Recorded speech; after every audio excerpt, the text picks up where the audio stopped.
Baking അറിയാത്തവർക്കും അതേപോലെ ബേക്കിങ്ങിൻ്റേതായ ടൂൾസും ആക്സസറീസും ഒന്നും ഇല്ലാത്തവർക്കും ഉണ്ടാക്കാൻ പറ്റിയ ഒരു അടിപൊളി സ്ട്രോബെറി മിസ്സും എങ്ങനെയാണ് ഉണ്ടാക്കണമെന്ന് നോക്കാം. അതിനായിട്ട് നമ്മൾ സ്ട്രോബെറി എടുത്ത് കുറച്ച് പഞ്ചസാരയും വെള്ളവും ചേർത്ത് നന്നായിട്ട് അരച്ചെടുക്കണം.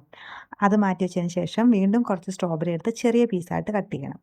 അതും മാറ്റി വെച്ചതിന് ശേഷം വീണ്ടും കുറച്ച് സ്ട്രോബെറി എടുത്ത് നമ്മൾ അതിനെ നെടുകെ മുറിച്ചിട്ട് അത് കേക്ക് ട്രേയുടെ ഏറ്റവും അടിയിൽ സൈഡിലായിട്ട് നമ്മൾ അതിങ്ങനെ ചെരിച്ചിങ്ങനെ അതിങ്ങനെ സ്പ്രെഡ് ചെയ്യണം. ഫസ്റ്റ് ലെയറായിട്ട് നമ്മൾ സാധാരണ ടിരാമിസുവിൽ ലേഡി ഫിംഗർ കുക്കീസാണ് യൂസ് ചെയ്യുക. പക്ഷേ എനിക്കത് കിട്ടിയില്ല. അതുകൊണ്ട് ഞാനിവിടെ ടീ കേക്കാണ് എടുത്തിരിക്കുന്നത്. ആ ടീ കേക്ക് നമ്മൾ ആദ്യം അടിച്ചു വെച്ച ആ സ്ട്രോബെറിയുടെ ആ ഒരു ജ്യൂസിലേക്ക് നമ്മൾ ഡിപ്പ് ചെയ്തിട്ട് ഫസ്റ്റ് ലെയർ സെറ്റ് ചെയ്യും. സെക്കൻഡ് ലെയറായിട്ട് നമ്മൾ മാസ്കോപ്പണി ചീസും വിപ്പിംഗ് ക്രീമും അതേപോലെ വാനില എസൻസും കുറച്ച് ലൈം ജ്യൂസും പിന്നെ ഷുഗറും നമ്മൾ മധുരത്തിന് വേണ്ട ഷുഗറും കൂടി ചേർത്ത് നമ്മൾ മിക്സിയുടെ വലിയ ജാറിലിട്ട് നന്നായിട്ട് ബ്ലെൻഡ് ചെയ്ത് ഇതുപോലെ നമുക്ക് തിക്കായിട്ട് കിട്ടും.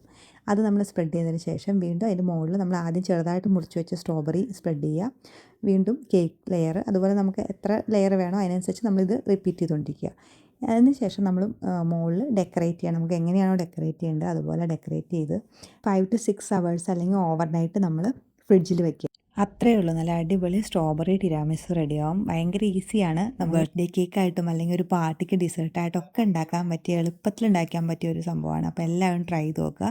അപ്പോൾ വീണ്ടും അടുത്ത റെസിപ്പി ആയിട്ട് കാണാം. ബൈ.